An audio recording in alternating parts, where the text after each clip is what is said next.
Thank you for joining us today for Conversations with Chicago Collections, the Paul and Jean Harris Home Foundation. I'm Jeannie Long, Executive Director of Chicago Collections Consortium, and we're excited today to be speaking with Cheryl McInerney, Chair of the Board of Trustees of the Paul and Jean Harris Home Foundation. Please note, today's discussion will be recorded and available for viewing again on Chicago Collections website and the YouTube channel as well. Questions today can be posted in our Q&A. We'd like to begin our program with Chicago Collections Land Acknowledgement Statement, which reads, Chicago Collections acknowledges and is grateful for the Native people who laid the foundation for the city of Chicago and for the diverse Indigenous nations that reside in Chicago today. When you visit our member organizations and when you experience Chicago outdoor spaces, we invite you to join in offering respect and gratitude to the many Indigenous peoples that reside in the Chicagoland region, as well as their ancestors. I know today many of you listening are familiar with the resources of Chicago Collections Consortium and our Explore portal. But for those who are joining us for the first time today, Chicago Collections is a consortium now of over 60 museums, libraries, and cultural organizations, all working together solely on the topic of Chicago history and culture. We do that through the sharing of our member archival collections through CCC's Explore portal, which provides free and open access to our members' archival holdings. We invite you to visit the Explore website and check out these unique collections, as it's an ever-changing resource. We also encourage you to go to CCC's website under events as well as news and check out latest updates on Chicago Collections as well as upcoming programs as well. I also would like to acknowledge and thank the CCC donors shown here, whose generous funding in the past and present allow us to continue to offer unique free programming like our program today, as well as supporting our efforts with Chicago Collections Explore portal. Cheryl, thank you again for making time for our conversation. I'm really excited for our discussion, as I know it will encourage visitors to pay a visit to the Paul and Jean Harris Home Foundation. So let's get started. And can you start at the very beginning? Tell us what we're looking at today. Well, right now you're looking at the house as far as we have completed the restoration on the outside.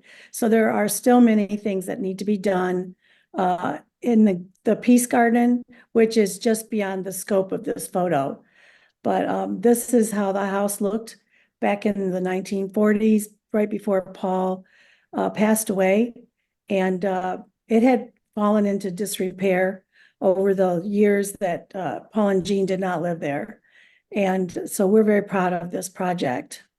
And I was thrilled during Open House Chicago to have the opportunity to come down and tour with many other people. I mean, it was a huge draw down in Beverly as well, and just an awesome tour that was given. So, and it was quite a blustery day that day, but a great turnout too. So it was a great turnout. We had over 400 people, and it was pouring rain. You know that, you came there and it was raining. So yeah, I was really impressed that people wanted to see the interior of the home bad enough to brave that horrible weather. Well, I know we'll get in a little history about Paul and Jean and then, but, dive more into the home. But what was exciting for me to actually see and be in the basement looking at that table where, a group of people got together and had an idea for a foundation, how to move it forward, how to make that difference. I mean, I'll be so bold to say, similar to Chicago Collections Consortium, several leaders in our community. I mean, see the power of collaboration. Yes. Obviously speak to that enough, but so let's get started. Okay. So first of all, I want to thank everyone for being here. And I want to thank you, Jeannie, for inviting me to speak about Paul Harris and the history of Rotary and how it got started. So, I wanted to share some historical and current information about one man and his dream and vision. and how his life had a positive impact on that dream and vision, and what kind of impact that he also had on the world. This past Friday, February 23rd, Rotary celebrated its 119th birthday. And I want to tell you why this birthday is important to the world and to Chicago. But first, I want to talk a little bit about Paul Harris. And we're starting out early on the first slide. This photo is a formal portrait that Paul's grandparents had made of him when he came to live with them at age 3. Paul Harris was born on April 19th, and it was in 1868 in Racine, Wisconsin, to George and Cornelia Harris.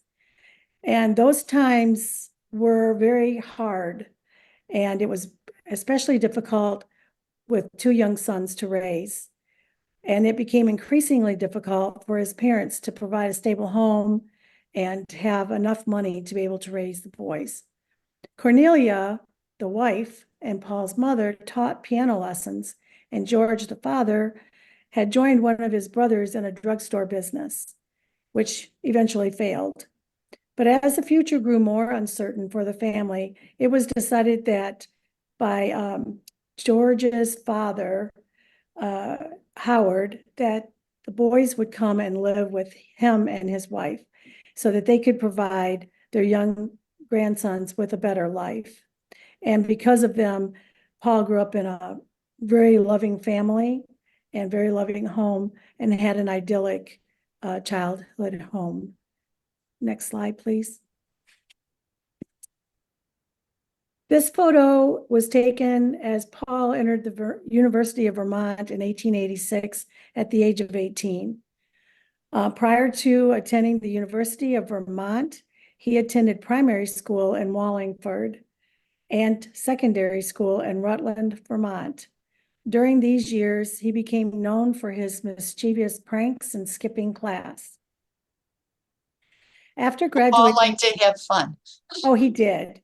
He did all the way through to the very end. He really missed having friends when he moved to Chicago. But then after graduating from secondary school, he enrolled in the University of Vermont at his grandfather's insistence. And in 1886, the same year that he started his studies, he was expelled along with 4 other friends for being part of a secret campus organization, which was very taboo at the time. And so his father then said, well, boys will be boys, but he did insist that Paul Harris catch up on his studies and hired him a private tutor. That very next year, in 1887, at the age of 19, Paul enrolled in Princeton. It was during that year that his beloved grandfather passed away. Paul left Princeton and never returned. Next slide, please. Oops, sorry about that. This slide shows a photo of Paul at about age 28, at the time when he was setting up his law practice in Chicago. After the death of his grandfather in 1887, Paul decided to take what we now call a gap year from school, and just in order to get himself back on an even keel and find himself and decide where he would want to land as an adult. And he was lucky to have his grandmother, who persuaded him to make his way to Iowa, where he interned in a very well-known law firm in Des Moines and enrolled in the University of Iowa, where he graduated with his law degree in 1891 at the age of 23. During the time between his graduation in 1891 and opening his law firm, Paul traveled extensively both in the US and abroad, and that was not unusual for people in that day and age who came from families with means. They wanted them to get out and see the world a bit before they started to do the daily toil that they were going to be in for the rest of their lives. And he enjoyed it so much. He worked at various jobs. He was a reporter in San Francisco. He was a teacher at a business college in Los Angeles. and an actor in small theaters in the Midwest. He was actually a cowboy in Colorado and a traveling salesman in the US and Europe. That So was just quite the Renaissance man then. right. He was. And that was just a few. I didn't want to list everything. That's just a few of the jobs he had. So then 4 years later, in 1891, he went to dinner at a Lakeview neighborhood with a good friend and fellow attorney, Bob Frank. And while they were in Lakeview, Bob Frank took Paul around to all of his business associates and introduced him. And Paul was just stunned because people in Chicago were not quite so friendly in the downtown area as he was finding them there in Lakeview. And over dinner, they discussed the idea, Paul's idea, of having a club for community and fellowship. And this vision from this particular dinner laid the foundation for what would later become Rotary. Next slide. This photo shows the first 4 Rotarians and was taken sometime between 1905 and 1912. So you see pictured here, Paul Harris and 3 of his very best friends and clients. So from the left, you see Paul Harris, and then Hiram Shorey, who was a merchant tailor. Sylvester Shealy was Paul's very best friend, and they got into a lot of trouble together, fun trouble, and had the best of times. And he was a coal merchant. And the very last man in the group was Gustavus Lohr. He was a mining engineer. So Paul gathered these 4 businessmen together to discuss his idea for forming an organization of local professionals based on fun and fellowship. So on February 23rd, 1905, the 4 men in this photo met at Lohr's office in room 711 of the Unity Building in downtown Chicago for the very first Rotary meeting. The One Rotary Center in Evanston, which is the national headquarters, international headquarters for Rotary, they actually have a replica of room 711 that they show on their tours of that building. By 1910, which was only 5 years later, Rotary had expanded to 16 clubs in 16 US cities. And that wasn't without some disgruntlement between the 4. There were some people of the 4 who thought they did not want to take on the financial burden of having more clubs nationally, especially. How would they handle that, to have these national conventions? How was that going to work? But Paul just dug in his heels and he convinced them all to follow him. Which is And pretty remarkable when you think, communication then and now.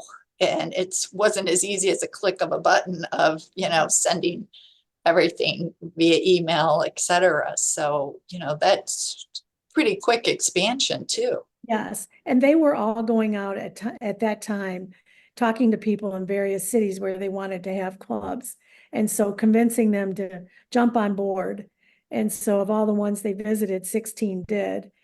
And now we have over 32,000 clubs worldwide with over 1.2 million members. And that is from the dream of one man. His dream and his vision created all of that. And, Because and it was another 10 years.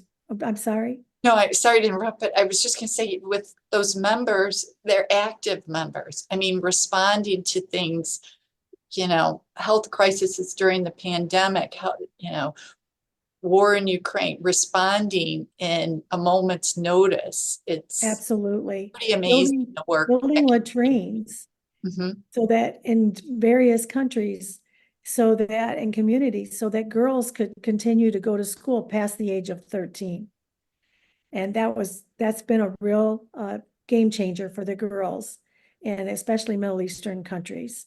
They were not allowed to go to school unless they had separate bathroom facilities for the girls. So next slide, please.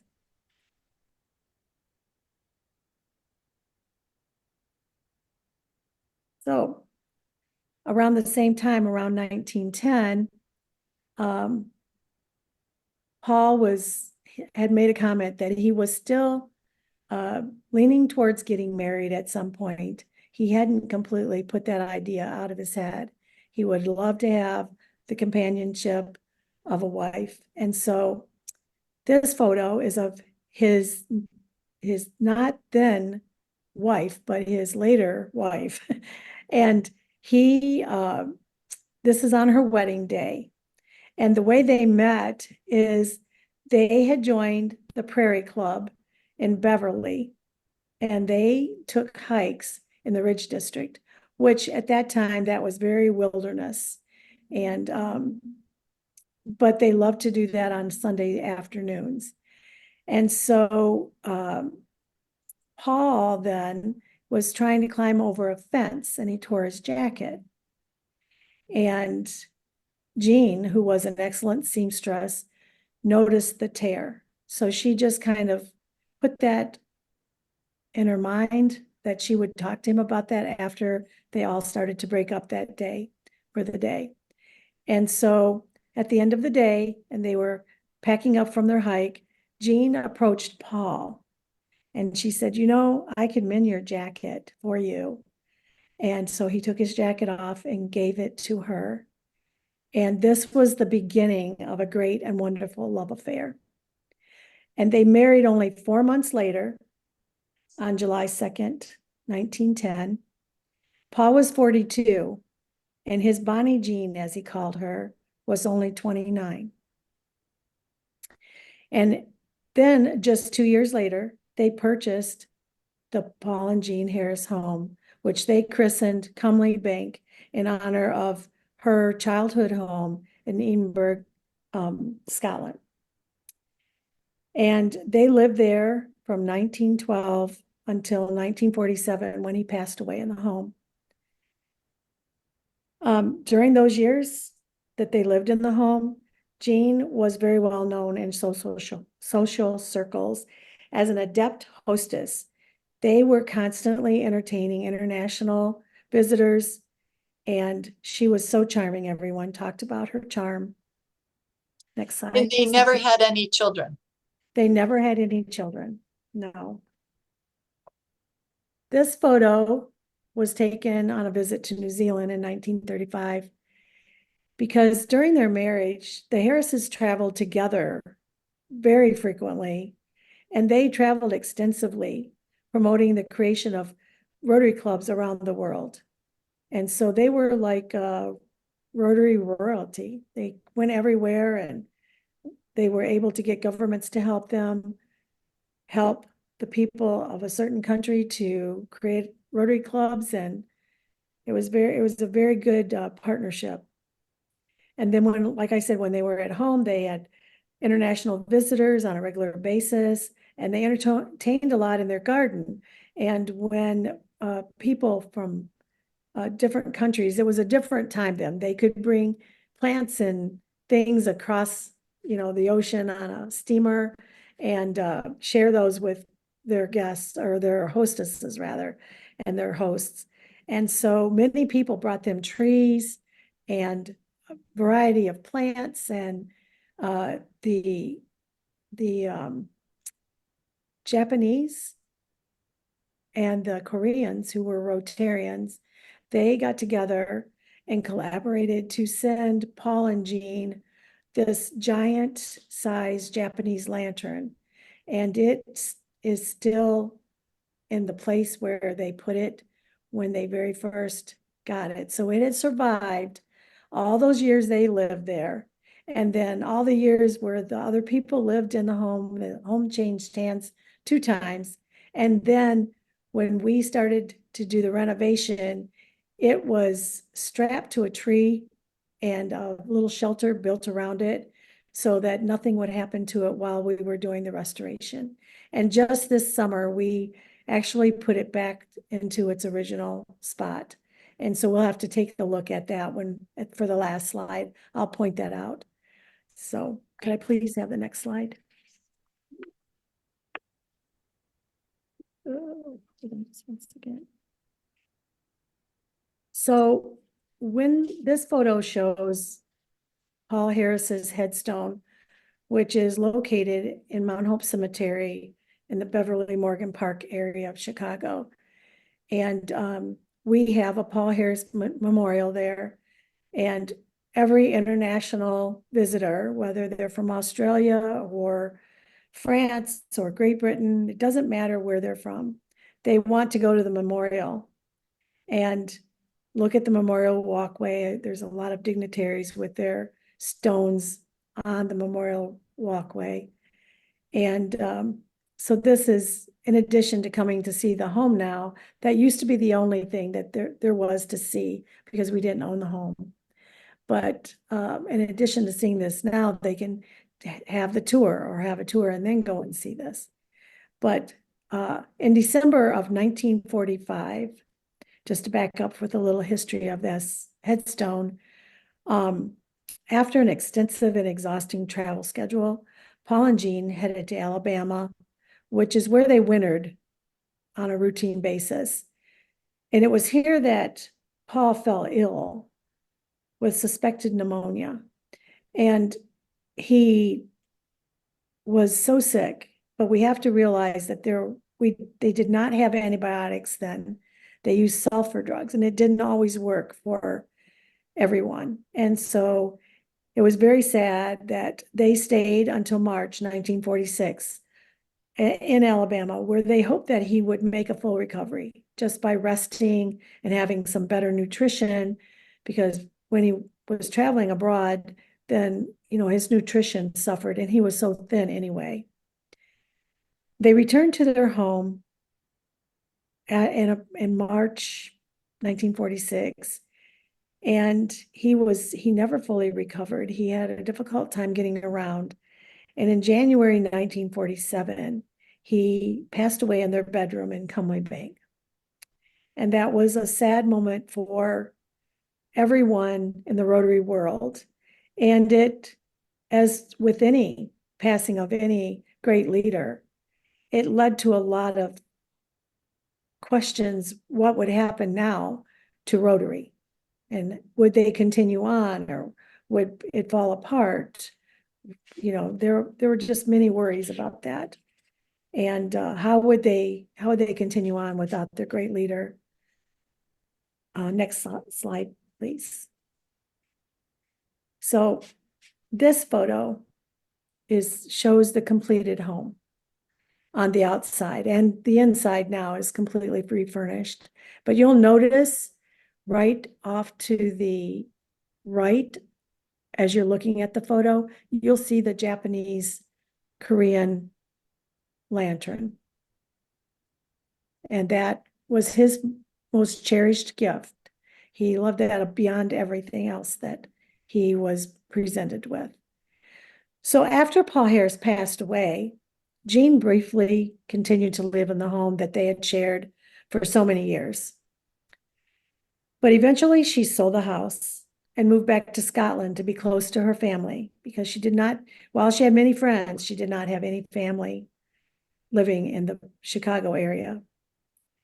And then she died in 1963 at the age of 82. And after she sold the house the first time, the owners of it lived there for a while, but they eventually sold it again a few years later. And it was through the newest owners that the house became available to a group of dedicated Rotarians who purchased the home in 2005 on the day of Rotary's 100th birthday. The Paul and Jean Harris Home Foundation was then created to oversee the restoration of Paul and Jean's home. The home is now fully restored and furnished in the 1940s style, as it was at the time of Paul Harris's death. And now we are currently working on phase 4, which is the grounds and the landscaping, to restore it back to the original shape it was in when they lived there and so many people came to visit. And they call it the Peace and Friendship Garden. And that is exactly what it was. It describes it perfectly. Since 2020, the foundation has consisted of a group of 8 hardworking Rotarians. We have had in the past 2 years our first $1 million donor and so many other generous donors who have enabled us to continue our restoration project. So even though Paul passed away, he